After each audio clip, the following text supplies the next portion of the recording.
భద్రాద్రి కొత్తగూడెం జిల్లా మణుగూరు మండలం సమితి సింగారం గ్రామ పంచాయతీ కార్యాలయంలో 126 ఇంద్రమ్మ ఇళ్ల పట్టాల పంపిణీ కార్యక్రమాన్ని నిర్వహించారు. ఈ కార్యక్రమంలో పాయ వెంకటేశ్వర్లు పాల్గొన్నారు.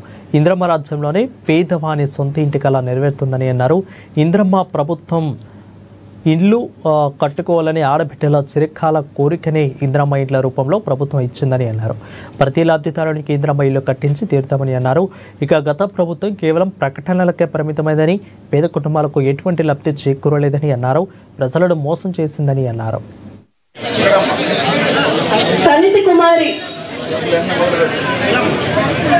పేదవాళ్ళందరికీ కూడా వాళ్ళ గౌరవంతో బతకాలి, ఆత్మ గౌరవాన్ని నింపాలి, నిలబెట్టాలని చెప్పేసి ఇందిరమ్మ ఇల్లు ప్రతి యూనిట్కి 5 లక్షల రూపాయలు ఇచ్చి ఫ్రీగా మరి ఇందిరమ్మ ఇల్లు కట్టించే బాధ్యత ఇవాళ మీరు ఎన్నుకున్న మన ప్రభుత్వం, కాంగ్రెస్ పార్టీ ప్రభుత్వం, మన ముఖ్యమంత్రి రేవంత్ రెడ్డి గారి సారథ్యంలో మరి ఒక్కరికి 5 లక్షల రూపాయలు ఇచ్చి సొంత ఎన్నికలు నెరవేర్చే కార్యక్రమానికి మన ప్రభుత్వం శ్రీకారం చుట్టింది.